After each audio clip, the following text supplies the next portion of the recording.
The world watched in horror as the events of October 7th unfolded, a day etched into the annals of history with the ink of blood and tears. Yet, what if I told you that this wasn't merely a geopolitical tremor, but a seismic shift foretold millennia ago, a stark fulfillment of prophecies whispered by ancient seers and inscribed in sacred texts? Contrary to what many believe, the Bible doesn't shy away from such raw, world-altering moments. It embraces them, weaving them into a grand tapestry of divine foresight and human destiny. Before the very foundations of the earth were laid, before the stars sang their first chorus, a cosmic drama unfolded. It set in motion forces that would echo through human history, ultimately shaping the destiny of nations and peoples, especially those connected to Zion. This narrative begins not in the deserts of the Middle East, nor in the council chambers of kings, but in the ethereal realms where divine beings made choices that fractured creation and sowed the first seeds of discord against God's chosen line. The enmity against Israel, so starkly evident on October 7th, is not a new phenomenon. It is but a contemporary manifestation of an ancient spiritual battle whose origins are largely forgotten by the modern world. The Book of Enoch, an ancient text revered by some early church fathers and deeply influential in Jewish thought, speaks of a time when celestial beings, known as watchers, descended to earth. And it came to pass, when the children of men had multiplied, that in those days were born unto them beautiful and comely daughters. And the angels, the children of the heaven, saw and lusted after them, and said to one another, Come, let us choose us wives from among the children of men, and beget us children. Enoch 6:2. This illicit union, far from being a mere mythological tale, introduced a profound corruption into the human lineage, twisting the divine order and unleashing malevolent influences upon the earth. These watchers, led by figures like Semjaza and Azazel, imparted forbidden knowledge of warfare, sorcery, and defilement that further degraded humanity and fueled the spiritual forces of darkness. While the Orthodox canons rarely detail these specific angelic transgressions with the same narrative flourish as Enoch, the Bible openly acknowledges a spiritual dimension to earthly conflicts. Paul, in his letter to the Ephesians, powerfully declares, For our struggle is not against flesh and blood, but against the rulers, against the authorities, against the cosmic powers over this present darkness. Ephesians 6:12. This open statement from the Bible hints strongly at the very real, unseen orchestrators behind the visible hostilities. The hatred directed toward Israel, therefore, can be understood not merely as political or ethnic animosity, but as a deeper spiritual antagonism, rooted in the ancient rebellion of these watchers and the subsequent fall of humanity. It is an echo of the primal conflict between divine order and chaotic rebellion, a rebellion that targets those through whom God's redemptive plan is progressively revealed. Consider the events of October 7th, 2023. The brutal, unprecedented assault on Israeli communities transcended conventional warfare. The sheer savagery, the deliberate targeting of civilians, the joyous celebrations of bloodshed in certain quarters, these elements speak to a malevolence that goes beyond mere human aggression. It reveals a deep-seated, irrational hatred, a demonic intensity that seeks not just territorial gain, but the very annihilation of a people intrinsically linked to God's covenantal promises. It is as if the ancient spirits of discord, those same principalities and powers Paul spoke of, found fertile ground in the hearts of men, stirring them to acts of unspeakable cruelty against the descendants of Abraham, Isaac, and Jacob. The historical event of the Amalekite attack on the Israelites in the wilderness, shortly after their exodus from Egypt, serves as a poignant biblical parallel. Amalek attacked the weary and vulnerable at the rear, a cowardly and vicious act. God's response was swift and absolute. The Lord will have war with Amalek from generation to generation. Exodus 17:16, KJV. This was not merely a tribal feud, it was a spiritual pronouncement. Amalek embodied an archetypal, implacable hatred for God's chosen people, a hatred that defies rational explanation and persists across millennia. This ancient curse, this generational war, finds its resonance in the unceasing, almost supernatural animosity that continues to confront Israel today. The ancient sources, therefore, provide a crucial lens through which to understand the present. They reveal that the conflict is not merely geopolitical, it is eschatological. The hatred Israel faces is not simply due to land disputes or political grievances, but because it stands as a signpost of God's enduring covenant and a beacon of his ultimate plan for redemption. The Watchers, having corrupted humanity, recognized the threat posed by a righteous lineage, and through the ages, their spiritual descendants have sought to undermine and destroy the path through which salvation would come. The events of October 7th are a chilling reminder that these ancient forces are not dormant, they are active, and their ultimate target remains the people and purposes of God.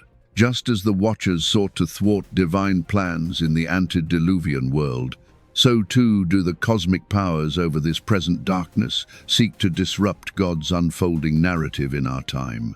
The land, the people, the city of Jerusalem, these are not just geographical or demographic realities. They are spiritual battlegrounds where the echoes of ancient rebellions manifest in modern-day conflicts. Understanding this deep history allows us to see beyond the headlines and recognize the true nature of the struggle, preparing us for what is yet to come. The ancient scriptures are not merely historical records, they are living prophecies, echoing through the corridors of time, their words resonating with startling clarity in our present age. Few prophecies stir as much intrigue and apprehension as that of Gog and Magog, found in the book of Ezekiel. This prophetic vision, delivered to the prophet during Israel's Babylonian exile, speaks of a colossal coalition of nations gathered from the far north that will descend upon the land of Israel in the latter days. On October 7th, as the world watched the brutal assault on Israel, the subsequent surge of global condemnation and alignment against the Jewish state, the shadow of Gog and Magog seemed to lengthen, casting a chilling light on the unfolding geopolitical landscape. Ezekiel chapter 38 paints a vivid picture. Son of man, set your face against Gog, of the land of Magog, the chief prince of Meshech and Tubal, and prophesy against him. After many days you will be summoned. In the latter years you will come into the land that is restored from war, whose inhabitants have been gathered from many nations to the mountains of Israel, which had been a continual waste. But its people were brought out from the nations, and now all of them live in safety. Ezekiel 38:2, 8 NASB. This passage speaks directly to the modern state of Israel, a nation reborn after millennia, its people regathered from across the globe, inhabiting a land once desolate but now thriving. The phrase latter years unequivocally places this prophecy in our contemporary era, marking Israel's re-establishment as a key prophetic signpost. The prophet then lists the confederacy. Persia, Cush, and Put are with them, all of them with shield and helmet. Gomer with all its troops, Beth Togarmah from the far north with all its troops, many peoples with you. Ezekiel 38:5-6 NASB. Identifying these ancient names with modern nations is a subject of intense scholarly debate, yet compelling interpretations suggest a remarkable contemporary alignment. Persia is undeniably modern-day Iran, a nation openly hostile to Israel and a principal financier of militant groups seeking Israel's destruction. Cush is often identified with Sudan or Ethiopia, and Put with Libya, nations from North Africa. Gomer and Beth Togarmah are widely associated with parts of modern-day Turkey, a nation whose historical ties with Israel have frayed significantly, often adopting an antagonistic stance. And Magog itself, the land from the far north, is frequently linked to Russia, whose growing influence and military presence in the Middle East, particularly in Syria, places it in close proximity to Israel's northern border. A striking historical event that underlines this potential alignment is the consistent, almost obsessive, focus of Iran and its proxies Hezbollah, Hamas, and other militias on the destruction of Israel. This is not merely political rhetoric, it is a stated ideological goal. deeply rooted in their foundational doctrines.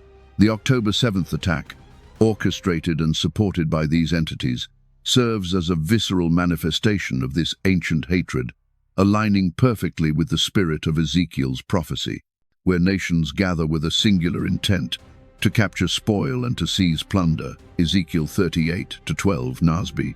While the immediate stated goals might differ, the underlying animosity and desire to destabilize and ultimately eliminate Israel resonate chillingly with the prophetic text.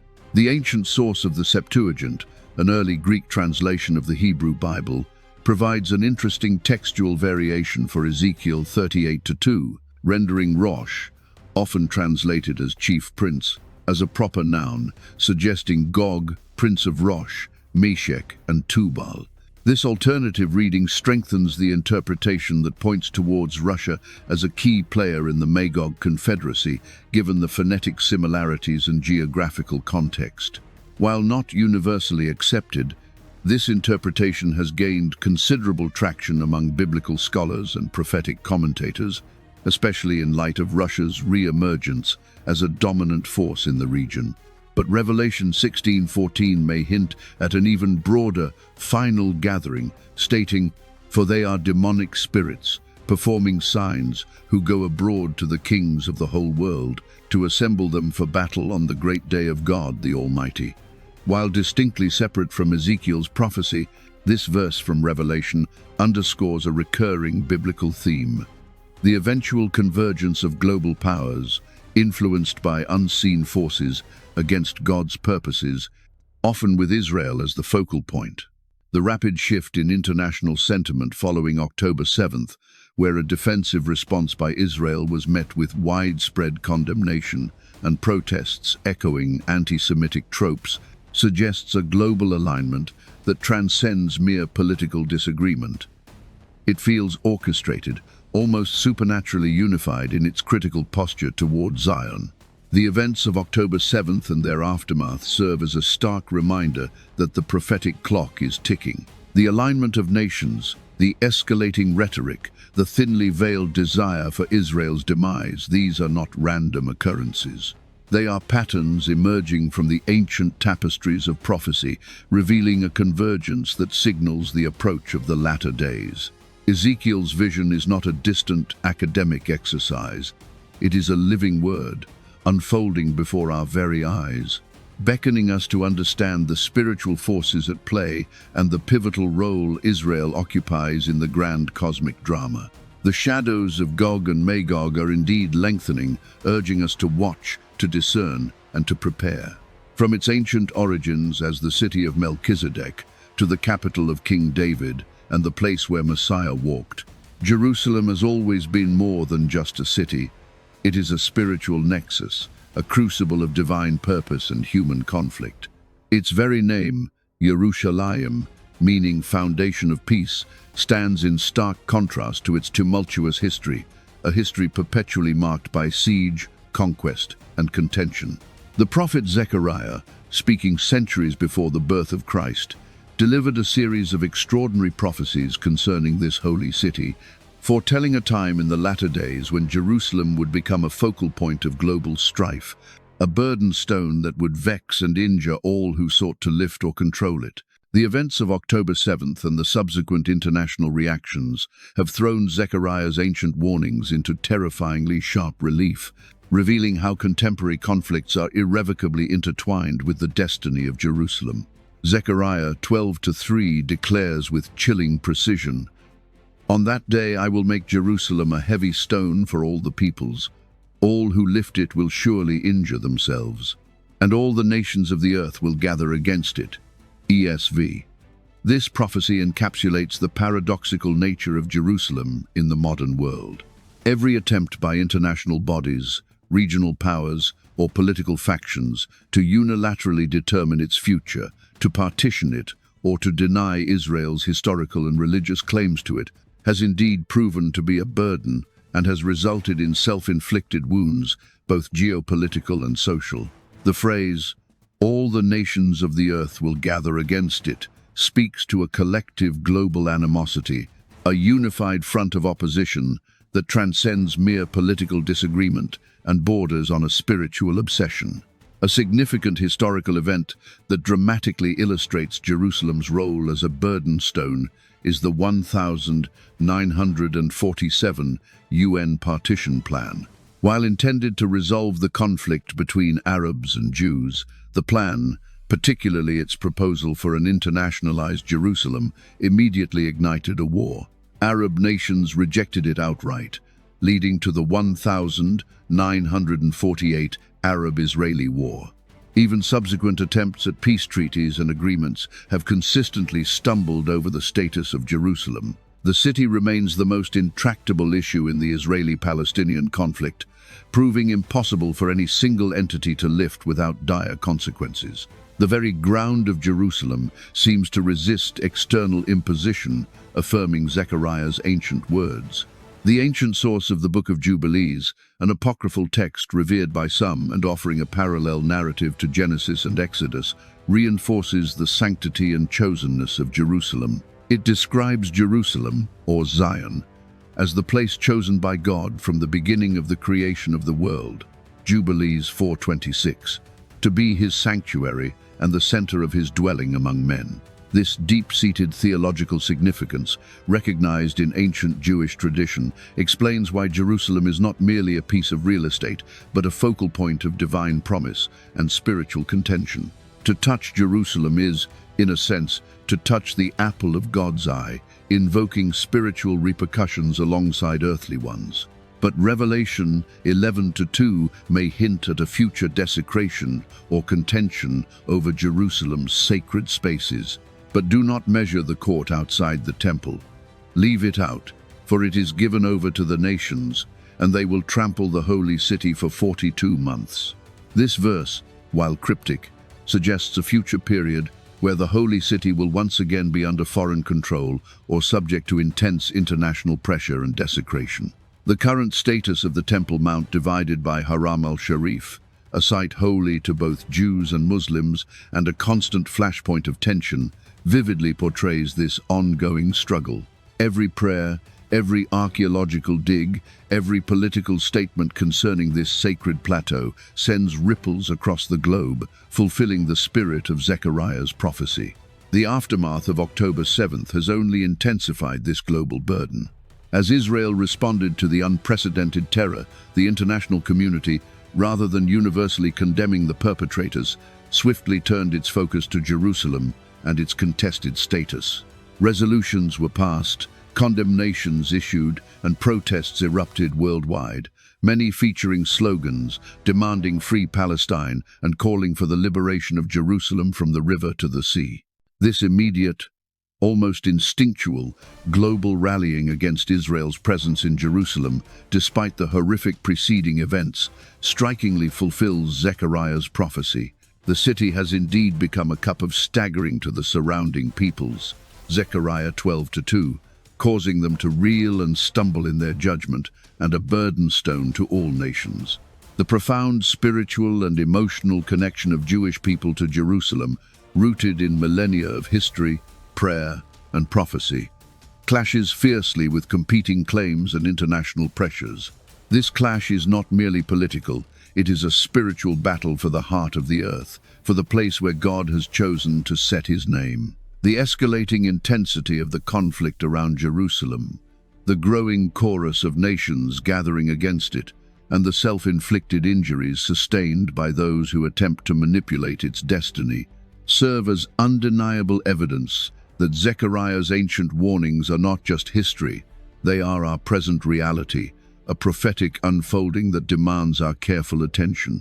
The tapestry of biblical prophecy is woven with intricate threads, some speaking of specific events, others delineating vast epochs of history.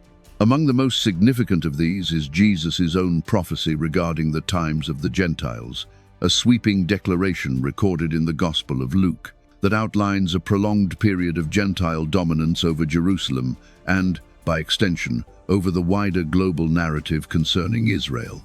Luke 21:24 states, "They will fall by the edge of the sword and be led captive among all nations. And Jerusalem will be trampled underfoot by the Gentiles until the times of the Gentiles are fulfilled." ESV. This verse, uttered by the Messiah himself, provides a divine timeline, suggesting a finite period for Gentile supremacy and a definitive end to Jerusalem's subjugation.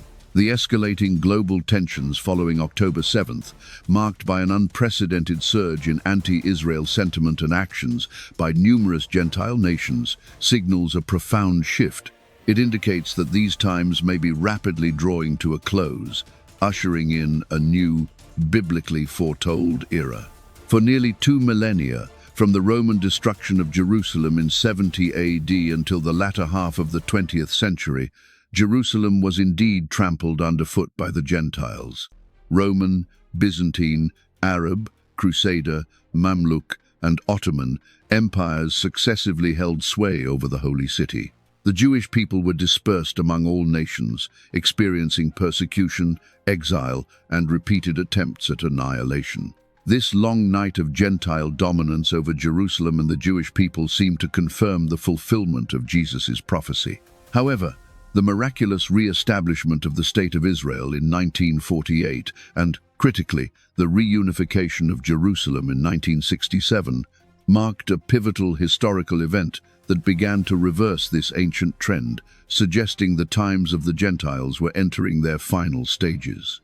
The consistent, almost universal, international refusal to recognize Jerusalem as Israel's undivided capital, despite its historical and spiritual significance to the Jewish people, serves as a testament to the ongoing grip of the times of the Gentiles. Even after Israel reclaimed East Jerusalem in 1967, the global community largely maintained that its status remained unresolved and subject to future negotiation. This posture, which seeks to deny Jewish sovereignty over their eternal capital, reinforces the very concept of Jerusalem being trampled underfoot by Gentile decree, even when under Israeli administration.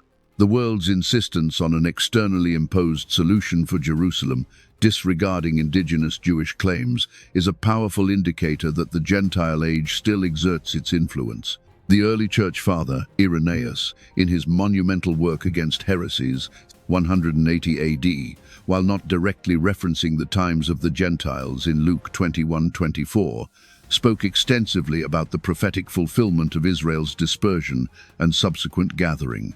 He understood the scattering of the Jews as a consequence of their rejection of Christ, but also believed in a future restoration.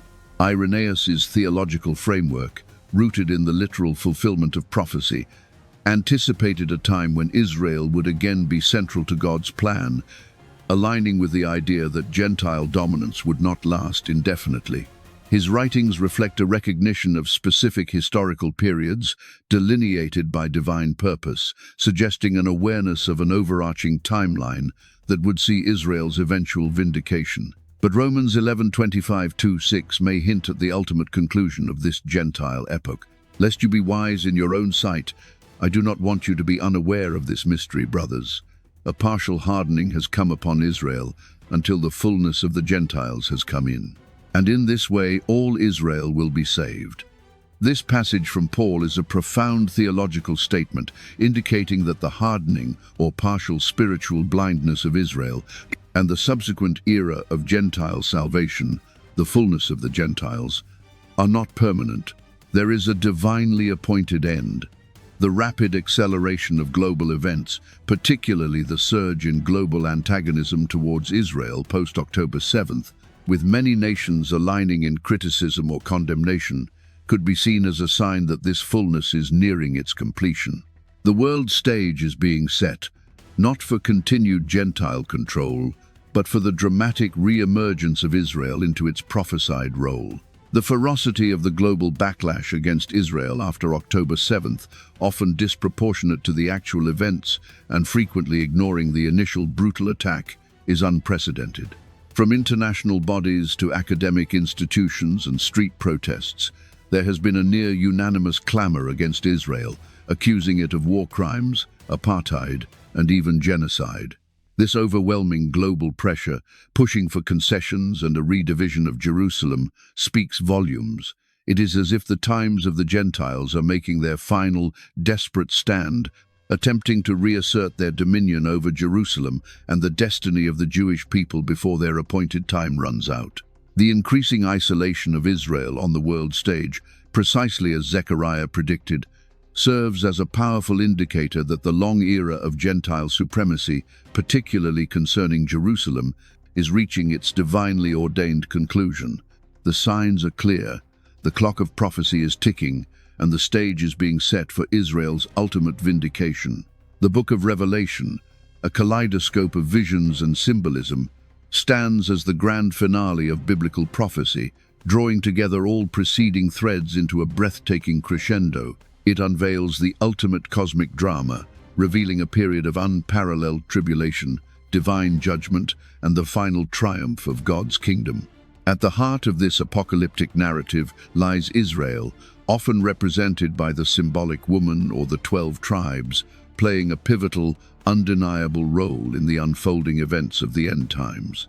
The terror of October 7th, with its echoes of ancient hatred and global realignment, serves not just as a current event, but as a chilling prologue to Revelation's final act, hinting at the intensified spiritual warfare and the ultimate pressures that will converge upon Israel before the Messiah's return. Revelation chapter 12 presents one of the most compelling depictions of Israel's role. And a great sign appeared in heaven, a woman clothed with the sun, with the moon under her feet, and on her head a crown of 12 stars. She was pregnant and was crying out in birth pains and the agony of giving birth. Revelation 12:1-2 ESV. This woman is widely interpreted by theologians as representing Israel, the nation from whom the Messiah, the male child, was born. The subsequent pursuit of the woman by the dragon, Satan, who seeks to devour her child and later persecutes her in the wilderness, powerfully symbolizes the relentless, supernatural animosity directed against Israel throughout history, culminating in a fierce, final assault in the last days. The global surge in anti-Semitism and anti-Zionist rhetoric following October 7th, often bordering on irrational hatred, is a modern manifestation of this ancient dragon's fury. A critical historical event that foreshadows the intensity of this final persecution is the Holocaust. The systematic attempt by Nazi Germany to annihilate the Jewish people was an unparalleled act of evil, a demonic rage unleashed against a specific ethnic group. This horrific genocide, where millions of Jews were driven into concentration camps, tortured, and murdered, was a chilling dress rehearsal for the Great Tribulation described in Revelation, where Israel faces immense pressure. The world largely stood by, echoing the prophetic warning that in the end times, Israel will find itself isolated, relying solely on divine intervention for survival. As depicted by the 2 wings of the great eagle given to the woman to flee into the wilderness, Revelation 12:14.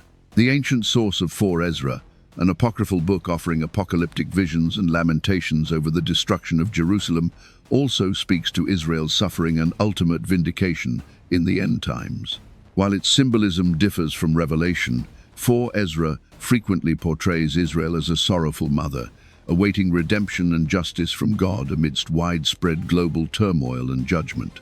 It emphasizes divine retribution against those who oppressed Israel, aligning with Revelation's ultimate depiction of God's justice being meted out upon the enemies of his people. This text, influential in early Christian thought, reinforces the enduring biblical theme of Israel's unique, often suffering role in God's grand plan, pointing towards a final, climactic resolution.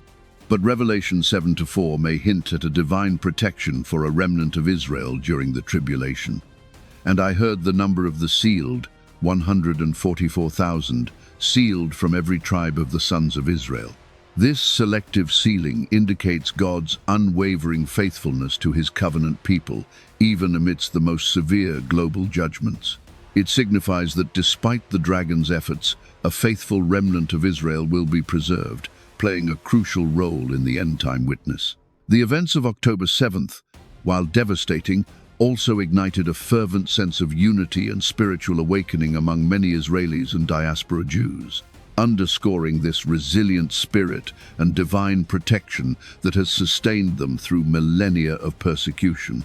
The aftermath of October 7th has undeniably intensified the global spotlight on Israel, positioning it squarely at the center of international debate, religious fervor, and escalating geopolitical tensions.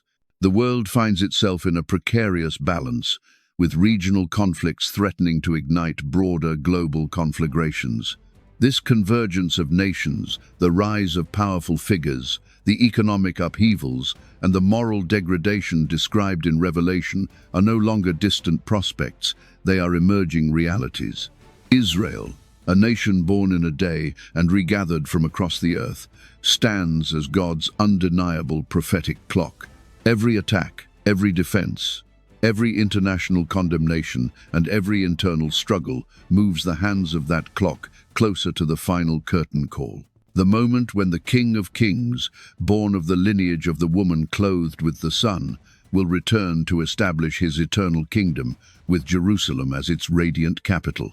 The events of October 7th are not just a tragic chapter in history, they are a clarion call, alerting us that Revelation's final act is not merely on the horizon, but is already beginning to unfold upon the stage of human history.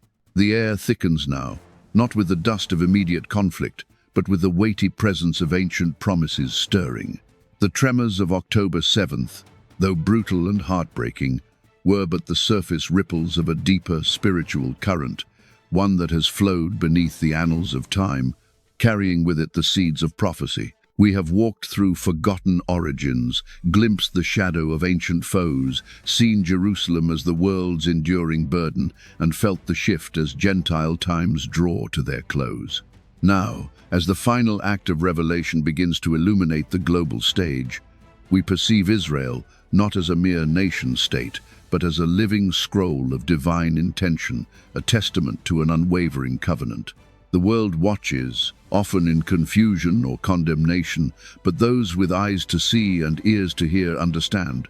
This is more than history. It is destiny unfolding, preparing the way for a grander revelation, a deeper peace than humanity has ever known. Thank you for listening.